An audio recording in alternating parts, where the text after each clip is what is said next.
So what is hard about retrieval? It's hard in many different ways. We had a customer that saw a clear decrease in the rate of I don't knows of their customer chatbots. What your customers are trying to do, and you think about like how much better you can make your product. Like, this might be an odd question, but like, do you think, like, what changes as retrieval gets better? When you think about it, maybe you could start off by talking about what ZeroEntropy does.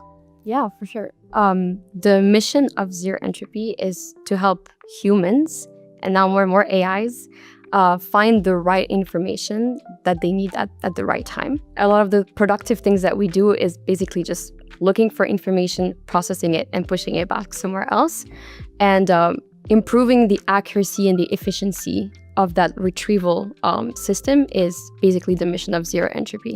So we train models and we build retrieval systems that allow to find that information, which can be in a very large knowledge base, nested in a Slack thread, or in a table in a financial PDF. The hard thing actually when you're building those AI systems is finding that right context. Feeding all of those codes into the context of an LLM is very difficult or not very efficient. So what is hard about retrieval? It's hard in many different ways. Looking for information, when you have a very, very large knowledge base, that's difficult because initially we had keyword search, so you can like match exact keywords. Of course, that's not enough. Even if you have statistical methods where you can look at the frequency of a term, that's still not great because you need like semantics. Then we had dense embeddings. So dense embeddings are a bit better because you have semantic meaning and you can associate concepts a bit better. But embeddings are still not good enough for a variety of reasons, which we can go into. But we basically need something that's a bit more intelligent than just that. It can also be very personalized. Like searching for information for me could be very different. For you, you might have like preferences. So for all of those reasons, it can be very difficult to find information. I don't know about you, but I can never find anything on Slack. It's like the thing I use the most, but for some reason, it's still difficult even on like an everyday tool like Slack to just find what you're looking for. When you're embedding a chunk of text, you do it independently from the question that you're going to end up asking.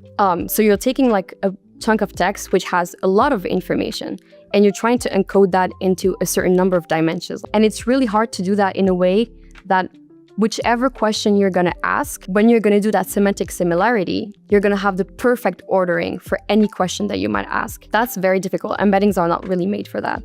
Embeddings are great when you're trying to find semantic similarity, but it's going to be like sorted in a completely like random order, and it's not going to be very fine-grained.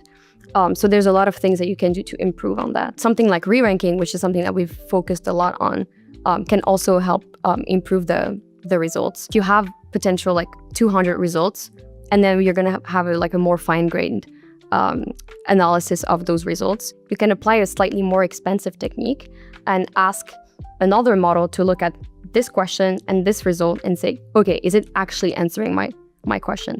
And then you can even have some form of agent loop, which can do multiple passes, like looking and then reading and then looking again based on the results that you got. If you add a re-ranker step, that's like kind of like a magic way of improving your results, no matter what happens before, because you can retrieve a lot of them.